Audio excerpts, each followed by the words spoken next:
Well, hello, everybody. Happy Tuesday to everyone. My name is Henry Silentman. I'm with the Shiprock Regional Business Development Office with our Small Business Development Department, part of the Navigation Economic Development Division.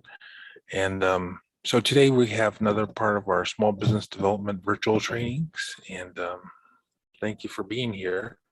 On the 20th of last month, we had Dr. Daryl Watkins talk about everyone needs a coach. So, and this is part of your Be Your Best Entrepreneur series. And today's the second installment, decision making in multiple contexts. And so he's going to be talking about decision making.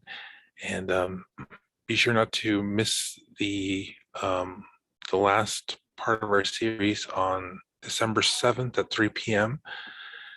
And you can register for that with the that's part of our Navigation Small Business Opportunity Day, and so we're glad to have him there. And he's going to be talking about what makes a great entrepreneur.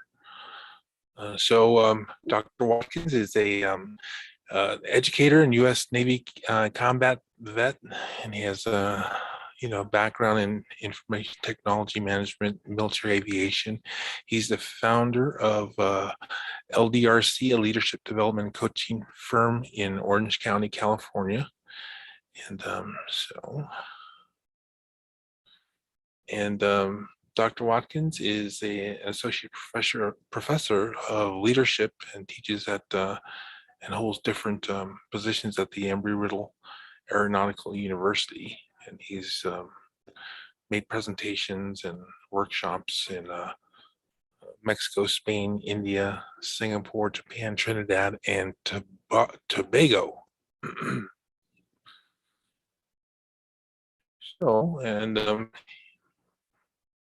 Dr. Watkins is a former toll roads manager, and he also flew FA-18 Hornets off the USS Midway during Operation Desert Storm. And his background is from the University of Phoenix School of Advanced Studies, as well as the U.S. Naval Academy. And he lives in Orange, California, and has 3 adult children. And he likes LA Dodgers whiskey and dogs, friends, and Jeeps, and Sedona. So Dr. Watkins, thank you for being here. So what's the name of your the dogs that you have? Well, we currently have 2. We have a Rhodesian Ridgeback named Leo, and we have I guess a rescue mix named Nix. It's hard to, I think she's mostly cattle dog. It's just the sweetest dog. She's an expensive one though. She swallowed some plastic when she was 6 weeks old, just after we got her. We had to go to the vet. It cost us like $8,000. So she is a very, very precious dog to us. So we're fortunate to be able to save her. So yeah, thank you for that. Cattle dogs are very cute though. Yeah. So yeah, she's absolutely adorable. So if you like, we can ask folks to do a little round of introductions. Anybody like to talk? And then maybe you can, maybe Gail, you can introduce yourself and let us know why you're here. Yes, hello. Hi, Dr. Watkins. I am really a quality practitioner for 30 years now, and Henry had suggested that these series were open to the public, and being a quality professional, I'm always interested in learning new things and improving. And I wanted to hear your discussion today. And I work over here at UNM at the Senior Quality Advisor for the Health Sciences Division of the university. So thank you for inviting me. Thanks, Gail. Maybe Deborah, Naomi?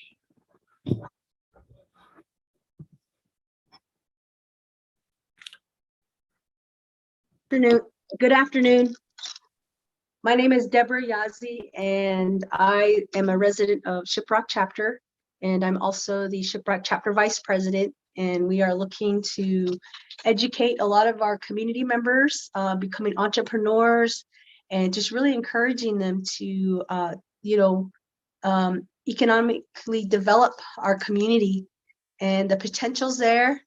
I want to attend this workshop to get continue to get more ideas as to not only for myself as an entrepreneur, but also what I can teach others. Thank you. Thanks, Deborah. Anybody else? Naomi? James, June? All right. Well, Daryl, you should be able to, oh, Mr. Junes, go ahead and introduce yourself, and we're just doing little introductions right now. Oh, okay.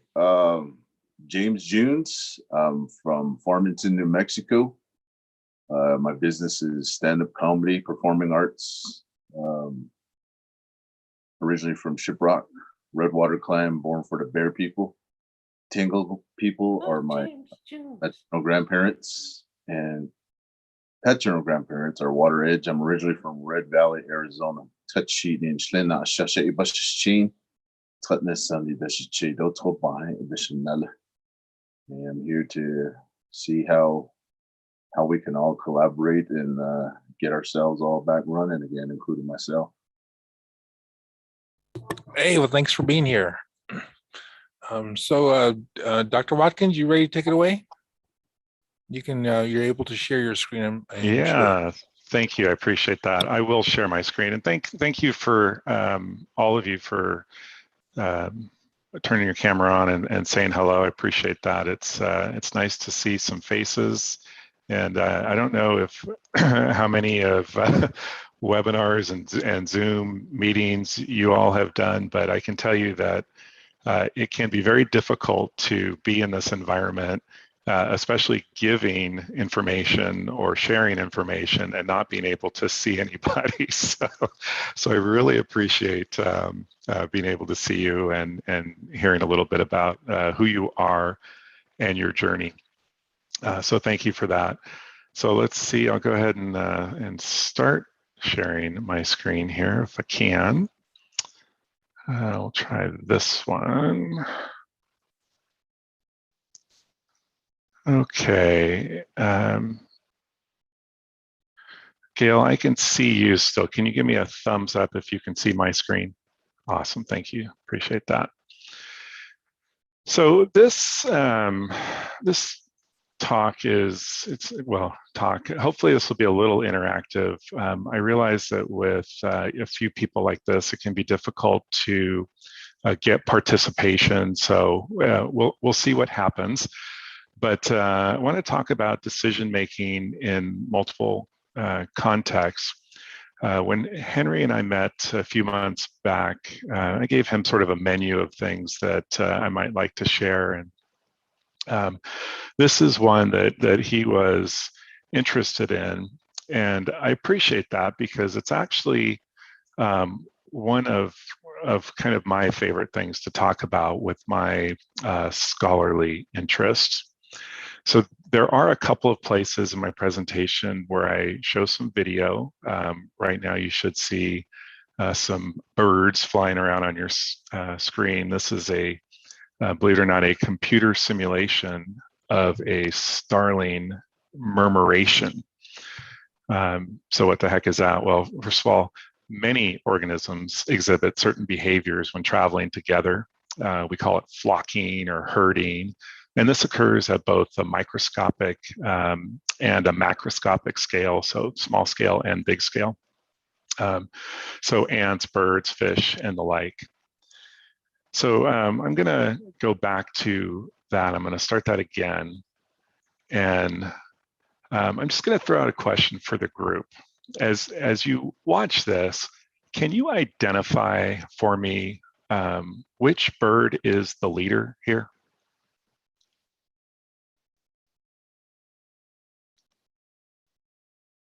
Yeah, of course, it's a trick question, right? So, Gail, I appreciate that laugh. That was 100%. right.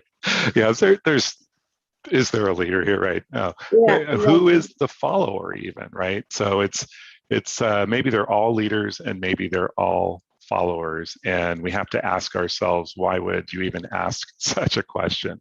I'm a leadership professor, so I'm constantly asking these kinds of questions. Who's the leader? Who's the follower? And that. Believe it or not, well, you may recognize just by the background, this is a computer simulation. That wasn't actual birds flying around. And the programmer who did this programming used a few simple rules to create the images that you saw. And so the emergent behavior is used to simulate complex and sometimes chaotic behavior in video games and business simulations and things like that, which is why people would go to the extent of simulating this type of behavior. Now, several years ago, I was doing some consulting work up in Northern California. I think it was around San Jose area. And I was driving down the freeway and I actually witnessed a starling murmuration. And I have to tell you, if you've never seen starlings murmurate, it is one of the most beautiful sights. I actually got off the freeway that I was on, pulled over and videoed the event with my phone. I mean, it was just so beautiful. But as we think about what the computer folks do to create that, there's basically 5 rules that they use, and they're alignment, cohesion, separation, avoidance, and goal seeking. And I'm going to talk a little bit about each one of those. So alignment is, essentially that we're all going in the same direction. We're not wasting a lot of energy moving in different directions. So if you think about, common alignment, like for example, on our car, if one wheel is out of alignment, it makes your car work harder. It reduces your gas mileage, you wear out your tires faster, you end up pulling left or right or something like that. So alignment is really critical, and that is the first rule that the computer folks follow. Another thing is cohesion. So if you can think about trying to be as close to the center of the mass as possible. And so it essentially means that you're sticking together, that you're staying with the flock. And there are natural reasons why we want to stick together. So birds stay together so that they appear larger and so that predators don't get them. And of course, it can be dangerous to be on your own. You can become a meal for a lion or a tiger or something like that. It's easier to hunt when you are in a flock or a herd, and it's easier to maintain watch and be vigilant, to keep warm, to care for the young, the elderly, the sick, and those in need of care. Separation. So no touching. We don't want to hit the people that we're working with, that we're traveling with. You don't see birds hitting each other in the sky, and believe it or not, even though there might be thousands or tens of thousands or even millions of starlings, they never hit each other. How is that? When I was an F-18 pilot, one of the first things that we learned how to do was to fly in formation. So the person who is in the lead is called the lead, and the person who's following is called the wingman. My job as the wingman was to maintain a safe distance from my lead. So it didn't matter how fast he or she was going. It didn't matter in what direction we were traveling. My job was to maintain separation. In fact, we would sit there and we would pick out 3 places on the airplane, and we would triangulate those 3 places so that we knew if we were moving that the triangle would change. And so we try and get back to that same triangle. So we were supposed to stick about 6 feet away. So we're traveling at 480 knots, 540 knots, and we're 6 feet away from the other airplane.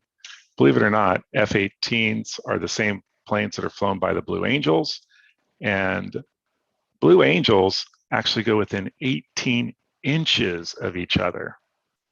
So, I mean, you can imagine how important it is not to hit each other when you're traveling at 540 knots, especially when you're at like 200 feet or something like that above the ground. It can be dangerous. So, maintaining separation, even in the worst of weather. So avoidance, not only is it important not to hit each other, but you don't want to hit other things like the ground or something like that. So if you're working in a team, you and your teammates have likely discussed not hitting each other, but we don't always know what the obstacles are that are going to be around us. So we may not have time to think about or brief what it's like to avoid those things around us. Of course, birds seem to do a pretty darn good job of it for the most part, but as we know, we humans have introduced certain things into the environment, and sometimes birds don't see it. For example, you do occasionally hear of birds running into the windmills, for example, out here in the Palm Springs desert, or thinking that the solar panels out in the Vegas desert are oceans or something like that, and flying down into those things. So it's critical to avoid. I don't know if any of you are cyclists, but there was a pretty famous crash this last year. When I say famous, renowned, whatever you want to call it, but the 2021 Tour de France, there was a spectator who was holding a sign out, trying to get onto TV. She's holding a sign in front of the cameras, not seeing, not being aware of the bicyclists coming behind her, and caused a 60 bike pileup because they couldn't avoid her. So the last thing is goal seeking, and that is that there's a purpose for why these groups are together, herding or flocking or whatnot. And so, this person here is attempting to win a race. Murmurating starlings, for example, are roosting for the night, looking for a safe place where they can all share warmth and be together. So again, the computer simulation used these 5 rules.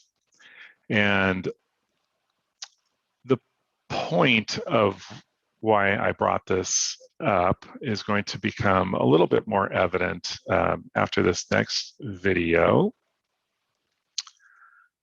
So I'm going to go ahead and start this. It's about 2 minutes. There is some audio.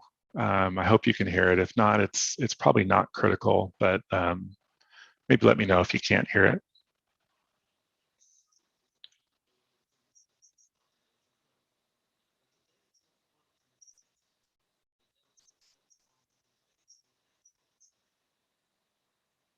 Can't hear it. Okay, so I'm gonna pause it for just a second. I'm gonna stop sharing. Am I pausing it? No, I'm not. I'm gonna stop sharing my screen. I'm gonna reshare, and hopefully this time I'll make the selection to share my audio. So just 1 second here.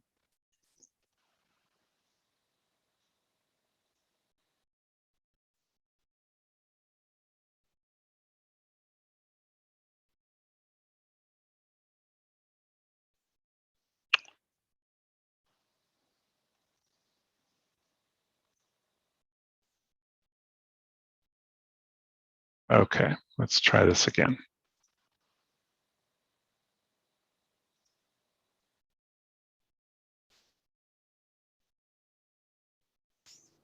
The sun is already low when the 2 researchers start heading for home. But the day is not quite finished yet.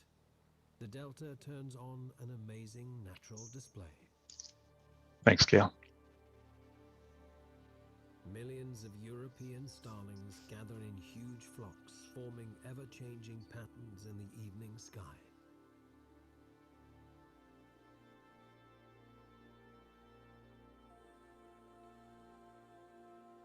The flock hangs in the air like a swarm of midges, then shifts and changes. For the birds, it's time to find a roosting site for the long, cold night.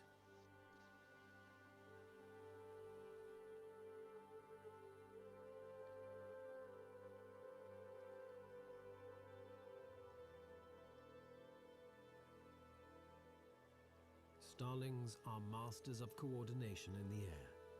No matter how many or how small the space between, the birds never crash into each other.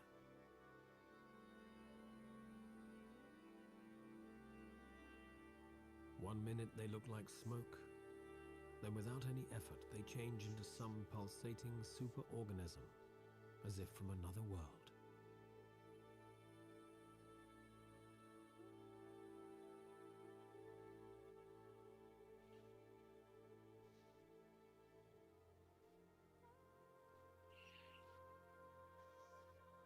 Despite its reputation, the Balkans is not the land of doom and shadow. Instead, it is a magical and beautiful place, always changing, just like the flocks of starlings in the evening sky.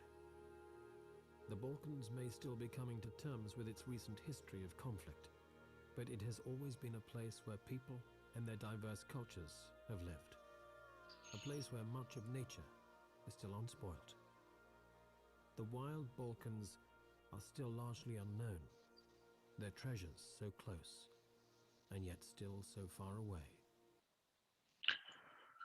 So I personally find the starlings mesmerizing. The reason that I wanted to start with starlings and to share this with you is because their movement demonstrates how millions of organisms, and I don't know if there were millions of starlings in that. I mean, the person who was speaking over it said that there were millions. Maybe it was hundreds of thousands, but they can successfully move towards the common goal without the need for a leadership to orchestrate their movements. So, I mean, just imagine millions of people moving together for a common good without somebody orchestrating our movements. It doesn't happen for the most part. It doesn't happen. So why is it that animals are able to do things that we humans can't do? What is it that creates that? So we talked about the principles that they used to create the computer simulation. Well, the birds themselves use many of those same principles. And we'll turn to those ideas in a bit. And before I move on, I would just like to ask if there are any comments or thoughts on any of this or questions before I move on.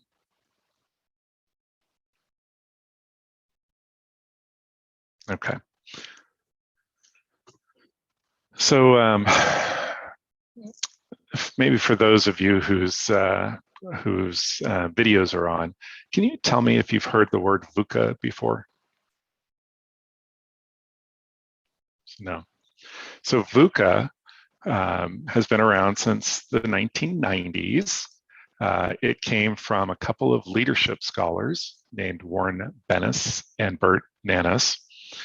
And it stands for volatility, uncertainty, complexity, and ambiguity. How did it get famous?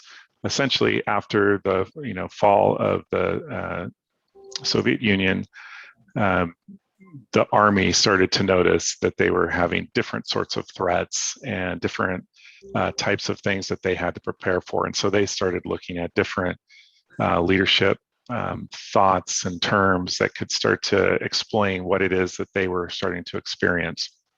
And VUCA was the closest to that.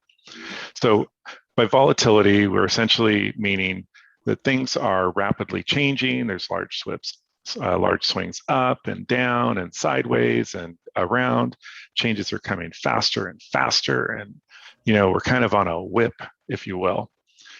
I don't know if any of you feel this, but for example, I have 3 grown sons, as I've talked about. Well, they think they're grown, but 2 of them are still in college. But my youngest is big into cryptocurrencies, right? And so cryptocurrencies are like the exact demonstration of volatility. They're up, they're down, they're all over the place. If Elon Musk says something, they go shooting up or they go shooting down. Who knows? It's totally not predictable. Which takes us to the second thing, which is uncertainty. Uncertainty means that we can't be sure what's going to happen next. We can't necessarily rely on what happened yesterday to predict what's going to happen tomorrow. It can be darn near impossible to predict what's going to happen next. Complexity is something that I'll talk a lot more about on the next few slides, but basically it means that we're living in an environment where we don't really understand the relationships between cause and effect. Things are interconnected in systems of systems, and we don't really understand what patterns are there and existing until after they emerge.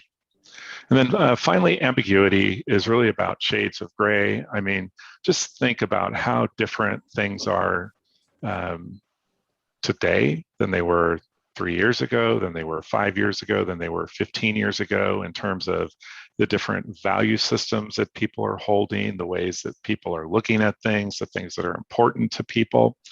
And some of these things are very ambiguous. We don't really know how to act. Sometimes we might say something that somebody finds offensive when yesterday they didn't. So things are just different, and we have to be constantly alert to changes in our environment and understanding what is going on. So whereas things might have used to be black and white, now we see multiple shades in between, and thus ambiguous.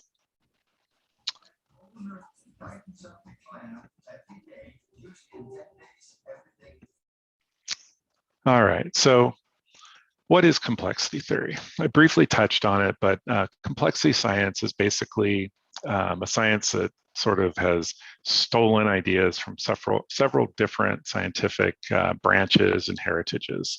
So for example, complexity theory borrows from systems theory in terms of self-organization and adaptability,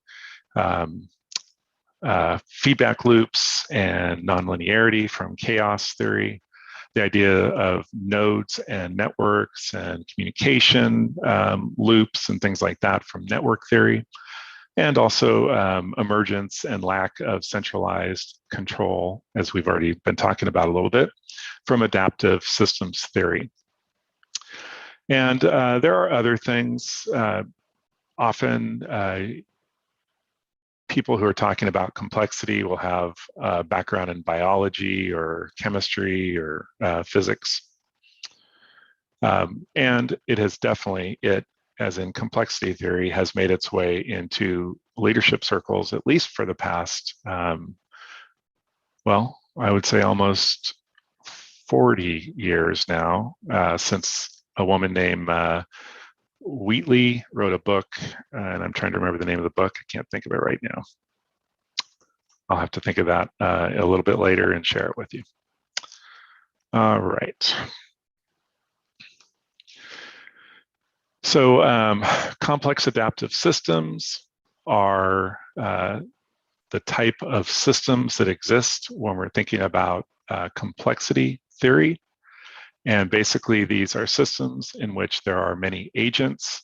And an agent is essentially anything that interacts inside of a complex adaptive system that gives or takes energy. So that can be, for example, people or animals or things like that, bioorganisms, if we're talking biology. Agents follow simple rules. No one is coordinating their actions. Things are emergent. And essentially what that means is that as something happens, I react or I act. My actions therefore become emergent based on what's been happening to me as an agent. And then the system itself adapts or reacts to change.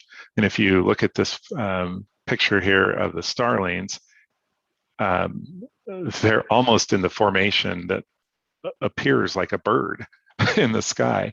But as we saw in other pictures, some were round, some were oval. That system is constantly moving and shaping and to the environment. So why should we care about all this stuff? Well, the bottom line is that change cannot be managed in a complex system.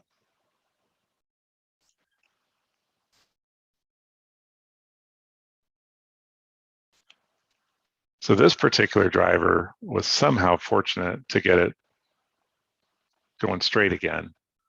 But if anybody here has ever been involved in a hydroplaning accident or hydroplaned, you probably know that for those moments that you are hydroplaning, you are certainly not in control of your vehicle.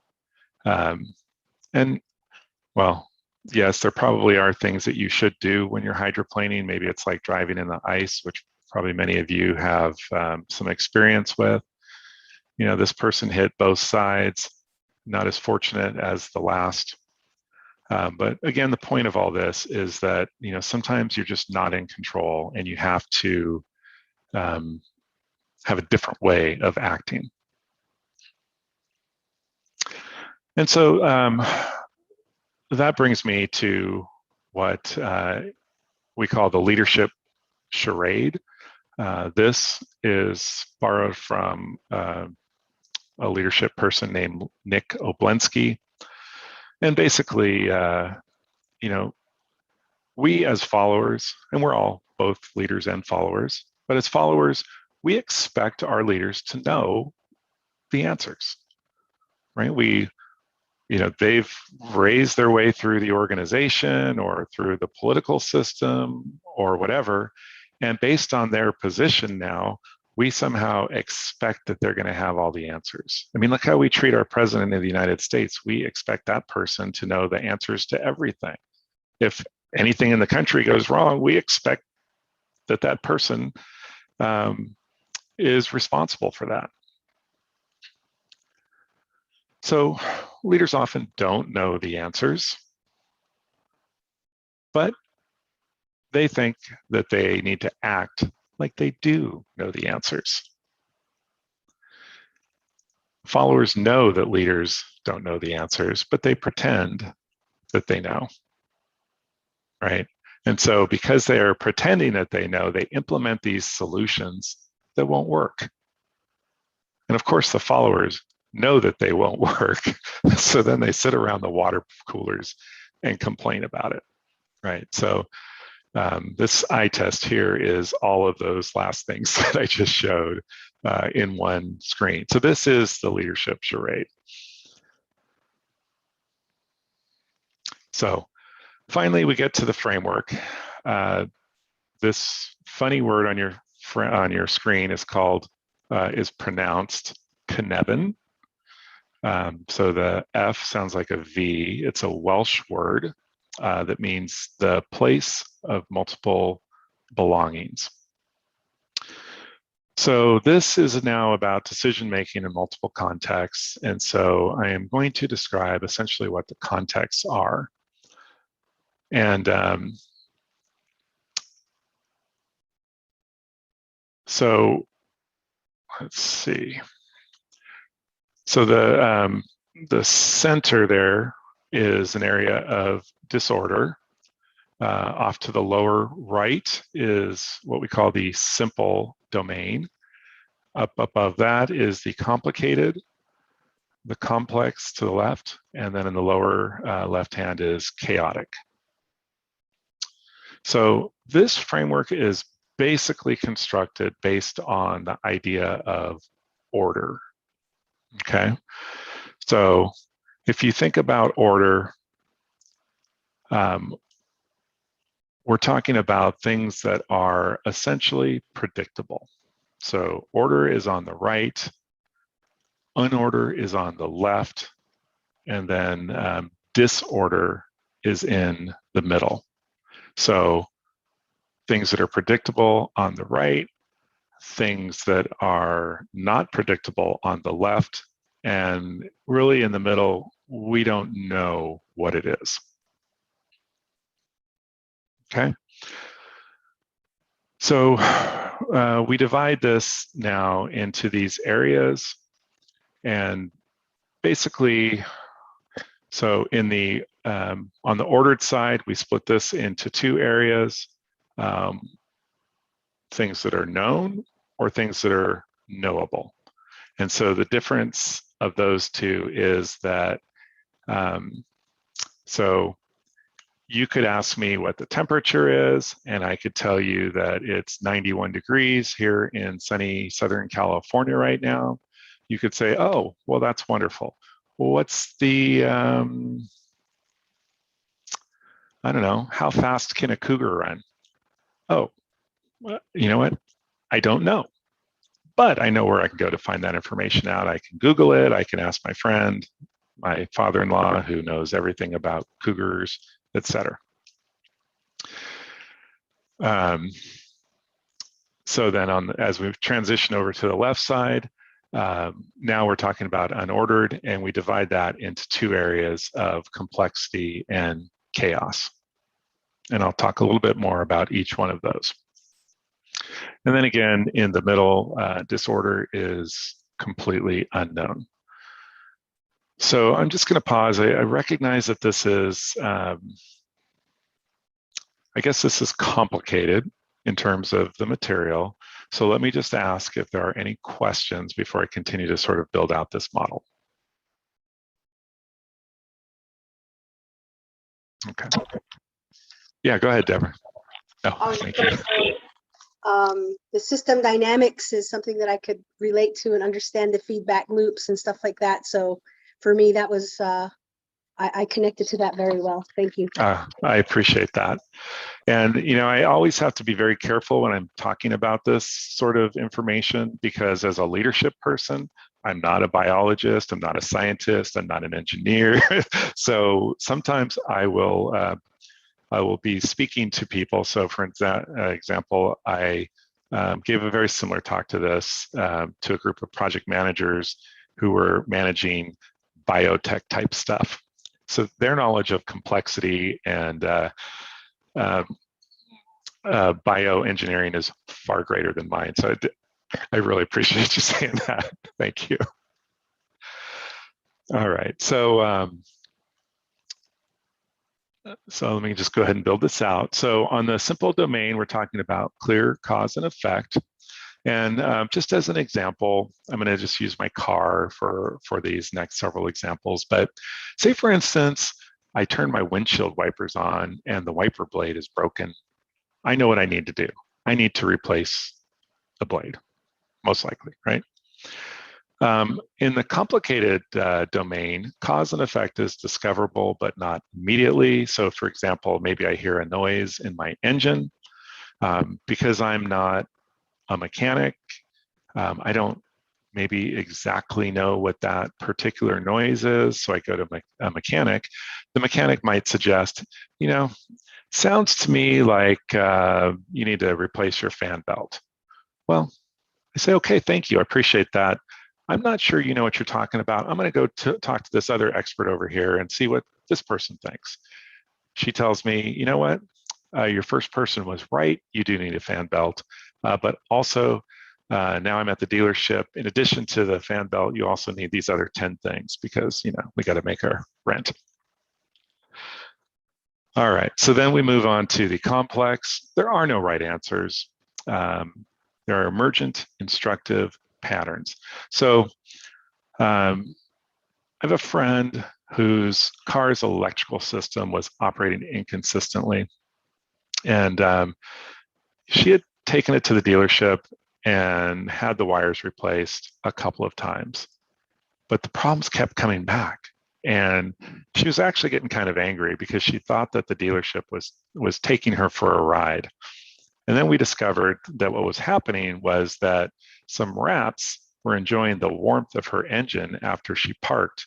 And so they had gotten up in there and they were kind of chewing the wires.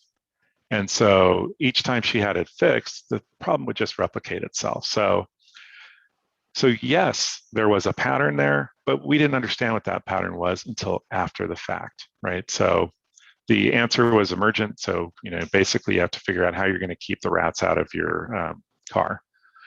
And then finally, in the chaotic domain, this one's a little bit more difficult. Like when you're thinking about your car and chaotic. So I was kind of struggling with coming up with a good example. And I thought, well, okay, so I'm driving down the road. It's super foggy. I'm following behind, a reasonable distance behind the car in front of me. And their lights suddenly go out and they swerve to try and avoid an animal in the road. So suddenly I've kind of entered into this realm of chaos. There's a person barreling down on me because they were tailgating. What am I going to do? I have to figure out how to get myself out of this situation. I don't exactly know how I got myself into it. I kind of peripherally have some ideas, but it's just not clear. So that's an example of each one of these domains. All right, so kind of sticking with this. So what do we do? So when we're in the simple domain, essentially, we know how to solve this. We essentially just follow best practices.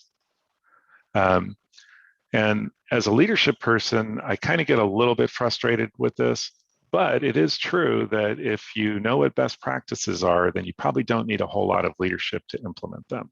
You just need to do what you know you need to do. And so very often, bureaucratic organizations have very strict SOPs, standard operating procedures, for how to deal with things that come in. And those things work because they've dealt with those issues many, many times before. Now, when we're talking about the complicated domain, now suddenly we're talking about good practice. So remember, different experts can have different opinions. So you're not sure what the best practice is. You're basically kind of shopping for the best answer. Think about replacing the human resources system at your company or something like that. There are dozens of different software things that you could use. Maybe one of them would be better for your organization. Maybe it's not. You just don't know. And so good practice is you go through a bidding process, you talk to different experts, and you get this all figured out. In the complex domain, now all of a sudden we're talking about emergent practices. So think about the kind of the middle of the coronavirus pandemic with COVID-19. We figured out that social distancing works. We figured out that masks works. We figured out that vaccines work. We figure out all these different things that you can do to sort of prevent the spread of the virus.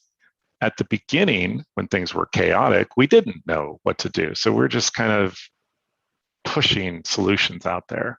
But now we're in this place where we're taking the things that work well and we're doing more of them. We're taking the things that work not so well, like hydrochloroquine or something like that, and doing a lot less of that. So then in the chaotic domain, we're talking novel practices. So you're in this situation, it's brand new, everything's shut down around me. What do? Well, hey, why don't we try and move our business online? Why don't we put tables out in the streets and see if we can run our restaurant, in the middle of the street eventually, or things like that. So novel practices. Any questions?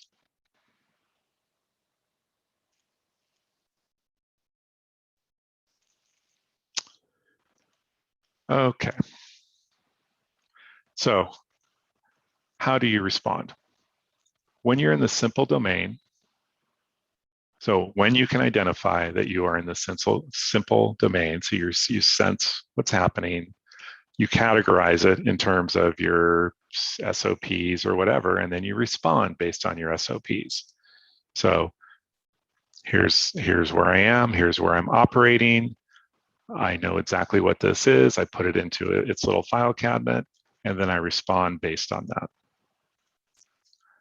In the complicated domain, we sense what's going on. Hey, this is not something that I know exactly what to do. Let me go talk to the experts. They help me analyze what to do, and then I respond. When we're in complex, now all of a sudden, we're not sure where we're operating. So we put little probes out, as I spoke about with the coronavirus. So we tried the masks. Does this work? Does this not work? We tried this. Does this work? Does this not work? You know, can I wear a bandana? Oh, you know what? That doesn't work as well. So don't wear the bandana, etc. Those kinds of things. So you're probing, you're sensing how it's going. And once you've figured out whether this is working or whether it's not working, if it's working, you feed it. If it's not working, you starve it in terms of your response. And then finally, in the chaotic, you have to act because you don't really have time for anything else. So it's, you know, this is kind of survival mode, right? So like I mentioned, I'm driving down the road and the person in front of me's lights go out and they're swerving. You know, if I don't immediately react to that situation, I'm going to find myself in an accident. So I slow down if I can, you know, based on the person who's tailgating me. I try and shift lanes. I just do whatever. Maybe what I do works. Maybe it makes it worse. I'm not exactly sure what it's going to do. I have to sense what happens after I've done that action. And then based on whether it's working or not, then I will either complete that or I'll move on to another.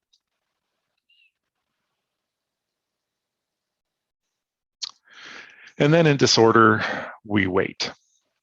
And essentially that means that, so we're in this area, like kind of like the eye of the hurricane where we're not sure what's coming at us. And so we kind of have to wait until we can uncover what's going on. All right, so I'm getting close to the end of this. This is actually not intended to be an eye chart, but this is intended to show you where this information came from. I have shared this article, which came from Harvard Business Review, I don't know, a dozen or 14 years ago or something like that. These thoughts and ideas have since been expanded by Dave Snowden, the person who originally developed this at IBM. He has a company called Cognitive Edge, in which they do a lot of work throughout the world trying to apply these concepts and others into novel problems. They have a very interesting way of doing that, which is kind of far beyond the scope of what we're talking about here today. But I've shared this article with Henry along with a PDF that roughly follows my slides, which hopefully he can make available to you in case you're interested in sort of reading some more about the theories or concepts behind this. But if I could kind of break this down into my view of what this means. First and foremost, you want to keep your vision in front of you at all times. We want to try and reject the idea of hierarchy. It just doesn't work in today's world, in today's VUCA world. We have to be more like the Starlings. So in this sense, the idea of the leader becomes creating the boundaries, the ones that we're not supposed to bump into, helping us understand and see the vision so that we are aligned, helping us with teamwork so that we remain separated and aligned with the people around us, and focused on the goal of everything. So navigating the politics, which as we all know can be extremely difficult in organizations. But we probably can't go in and tell our bosses, oh, hey, by the way, Dr. Watkins said reject hierarchy. So, I kind of like this office that you're sitting in. How about we share it, right? So that's probably not going to go over too well. So we have to figure out ways to lead from wherever we're sitting. Concentrating on relationships. So part of the complex adaptive system, we talked about borrowing from networks and network theory. Relationships are all about the nodes of our network. The more that we are able to share with others, the more that we're able to collaborate, the more that we're able to share ideas, the faster we learn, the more of that herd mentality, the cohesion that I spoke about we have, and that's why it's so critical. Feedback loops, develop feedback loops. That means have places where you can understand, is this probe that I just made in this environment, is it working or is it not working? Remember, feed what's working, starve what's not working. Continue sense making. Sense making refers to this idea of trying to understand the environment. How do you understand the environment? One, by developing all those relationships, sharing information back and forth, by reading as much as you can so you understand where other people are on this, even when they're not inside of your organization. Understanding what's going on with benchmarking in terms of other industries and things like that. Something that people who are involved in the performance excellence world, like Baldrige and quality, would fully understand. Encouraging contribution so that you are getting information from the boundaries of your organization, not just from the silo of the top or just your, a very narrow network around you. Collaborating across boundaries. So again, that you're not being stuck in silos. Deborah, did you have something you wanted to say? Or were you just coming online there? No, I'm good. Okay, thank you. Learning, adapting, and innovating. And again, this idea of constant networking and collaborating and sharing of information and sense making, this is all part of our learning process as an organization. It's critical so that we can adapt to what's going on, so that we can take these ideas that are coming up and turn them into business gold. If you are of the mind of starting a business based on something that you've identified as a problem with your community, understanding by doing all of these things that I'm talking about, how that affects different people so that you can design a solution that will help to solve whatever that problem is. That is what entrepreneurs do. That is how we innovate. Probing and experimenting, we've talked about a lot. Feeding your successes and cutting your losses, we talked about. And then, and finally, hang on. It's a VUCA world. Just like those cars that were kind of on the highway and hydroplaning, sometimes you just got to hang on and hope for the best. It's been a long couple of years for people. And, you have to give yourself grace when you make mistakes. You have to give the people around you grace when they make mistakes. It's part of the learning process. And we just have to, keep getting back up, getting back on the horse after we've fallen, or, whatever metaphor you want to use, and just stick with it, because that's the way that we're able to eventually become successful. All right, so this is my last slide before I open it up to questions. So bottom line, environments are trending towards complexity. Before you decide how to act or what to do, make sense of the context so that you know what context you're operating in and you don't make a mistake by acting as if you're in one context and you're not. So something that you will find if you ever read that article by Snowden and Boone is that the most frequent shift is from the simple context into the chaotic context. And the reason for that is because we are stubborn people. We think that we know what's going on. And because we think that we know what's going on, we act with our SOPs and our bureaucracies when the context is no longer simple. It's actually moved to complex or something like that. And so because we act in the wrong way, we break everything, which causes us to go into chaos. All right, so shape your response based on the context. And my favorite, I don't know, musical group is a band called Rush. And so I'm borrowing from their song when they say, if you choose not to decide, you still have made a choice. And that's true, you know. At some point, we do have to make decisions as leaders. And if we don't, then often the choices are made for us. And that's not always where we want to be. So that's all I have. At least that's all I prepared. So there is my contact info if you want to take a picture of that. Of course, it'll be on the slides that Henry shares.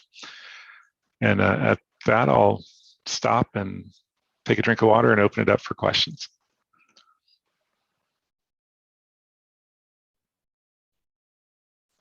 Thank you, Dr. Watkins. Yeah, so I did share the slides and then the Snowden's decision making framework. Thanks, Henry. I just wanted to say real quick, James, if you are still out there, I hope that you are not writing any jokes based on any of this material that I just presented.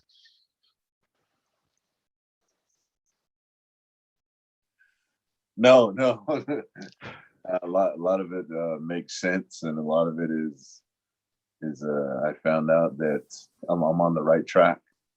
I kind of had to learn through the hard way of all of this, that I had to really watch what I say, and that was, and I try to be in control, and that's the one thing that I think we all have a problem with, is you want to control everything. You want to get an education so you can have some sort of foundation where you can fall back on. But as this whole 2 years has taught us, that, man, at any given day, you could not be here on this earth to follow like leadership.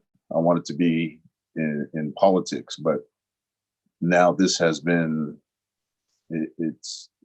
I have affirmation that what I'm doing is on the right track, that my voice is going to be a lot bigger with the things that I'm doing, and to take away with everything, with my experience, and to be making a business out of this for 20 years was a gamble.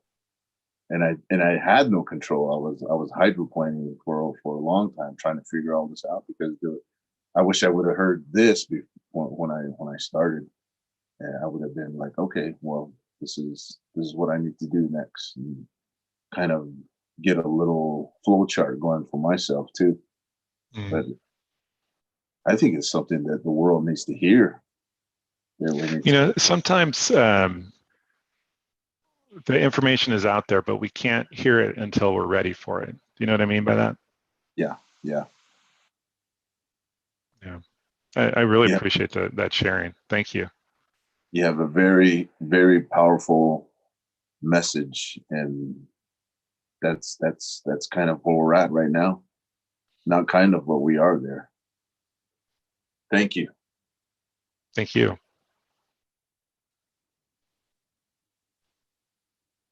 Hi, Randy.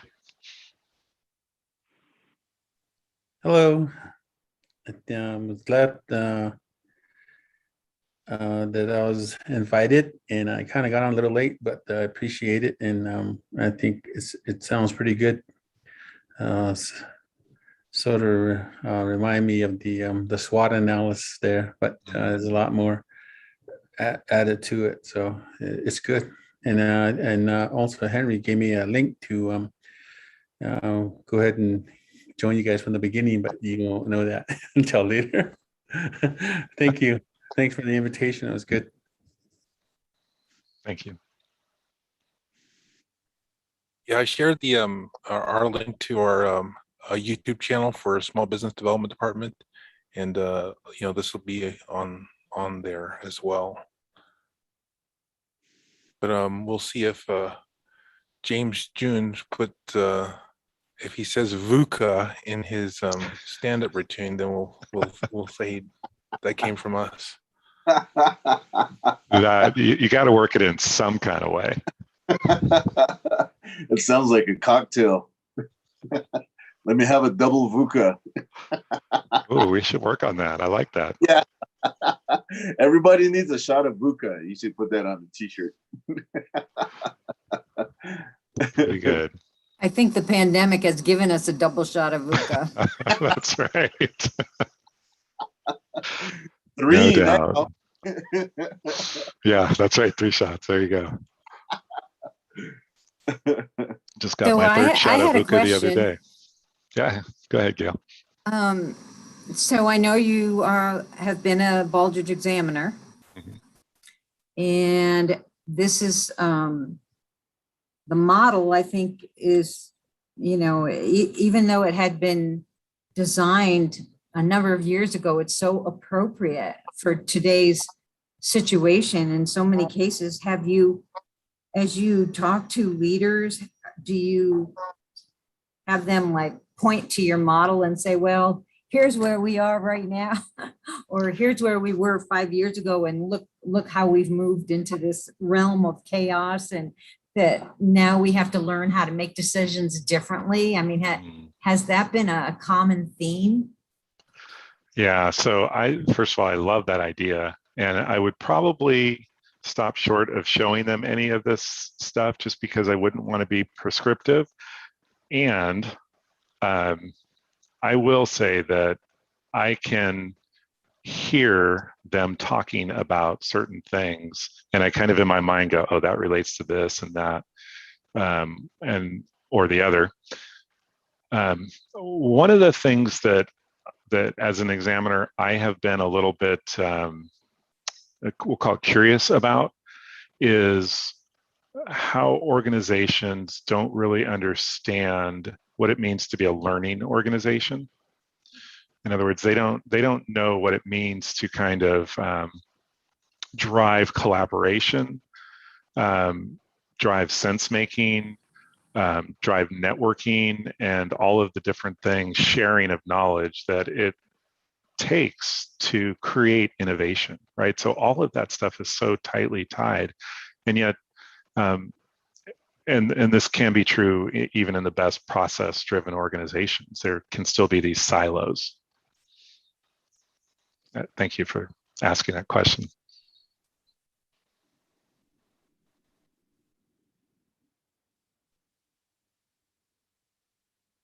Deborah, what are your thoughts on all this stuff?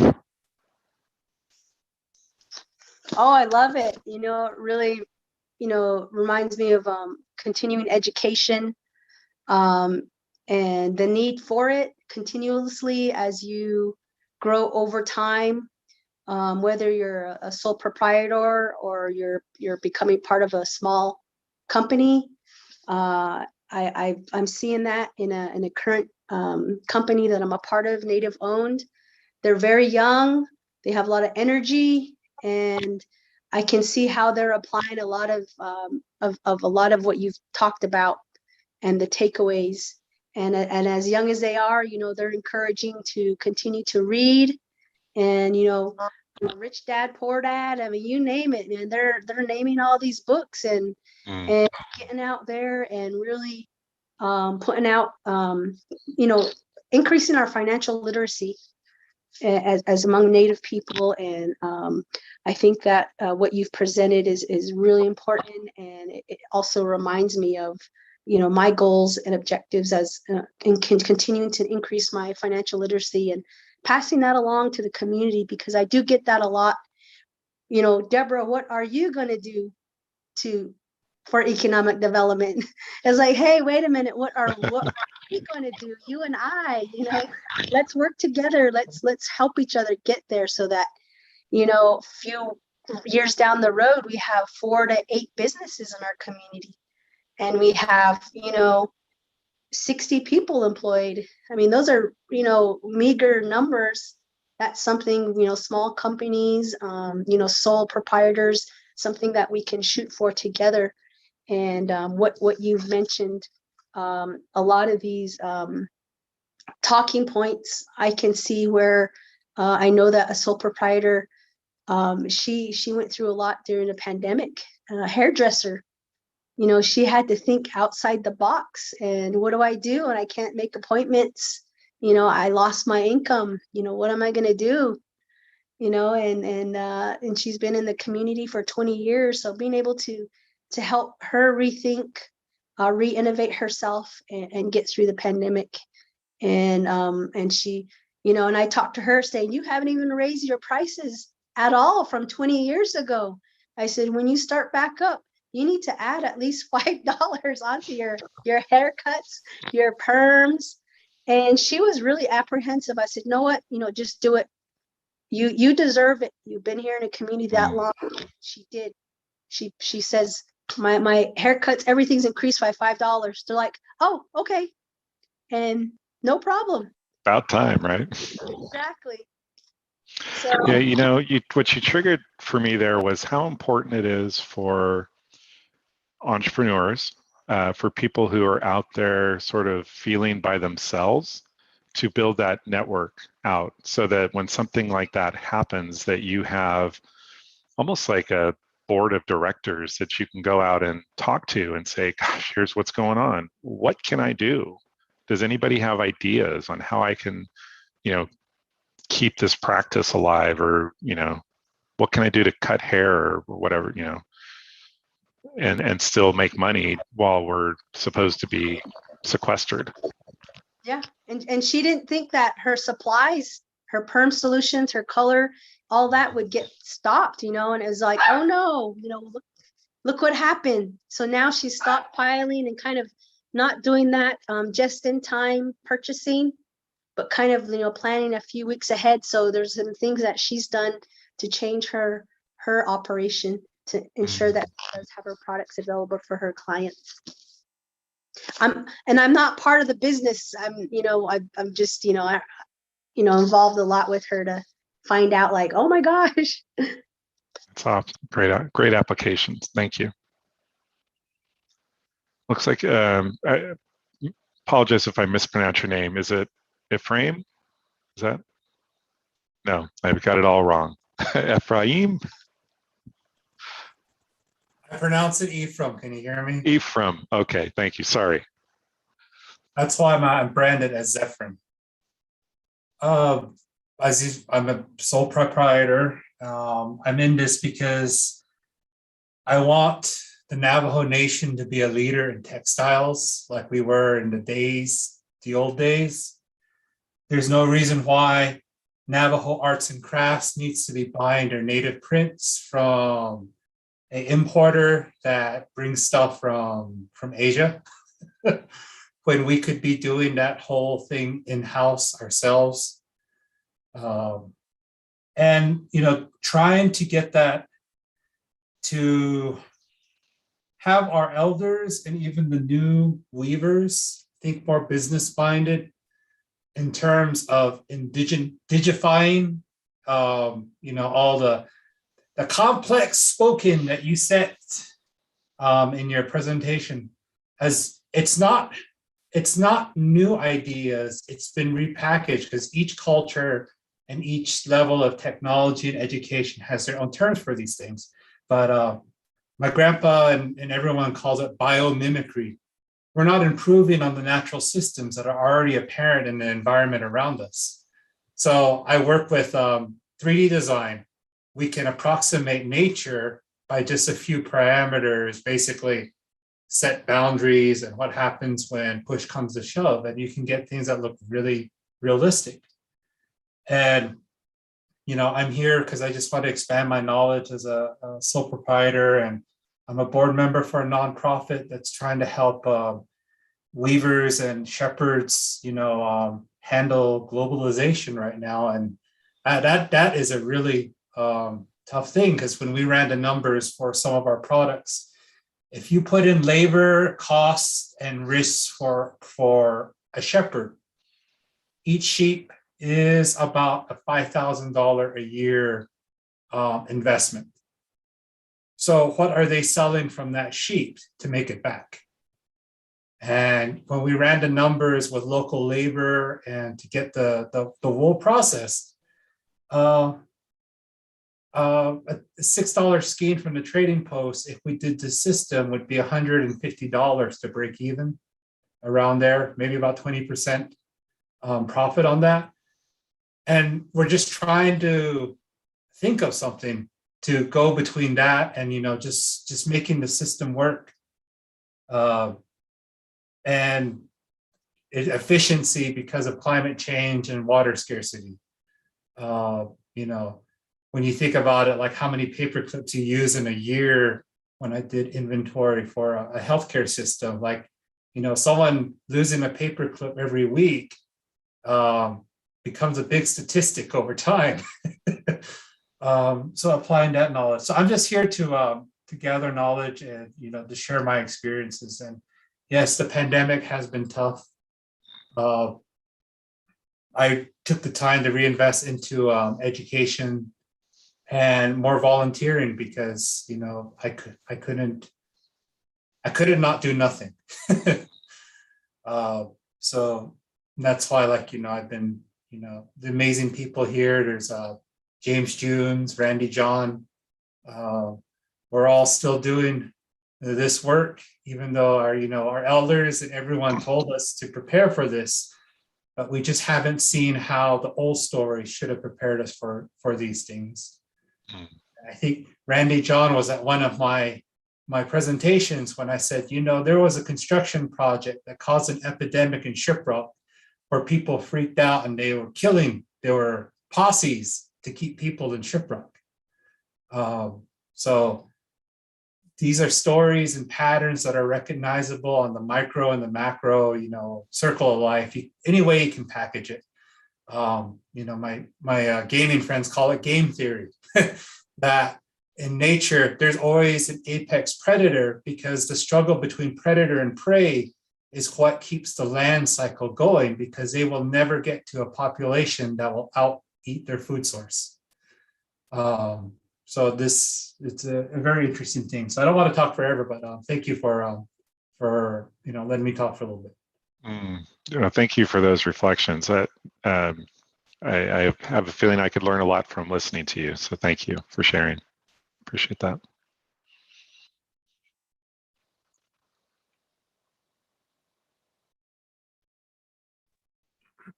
Well, thank you, Dr. Watkins, and thank you for the presentation.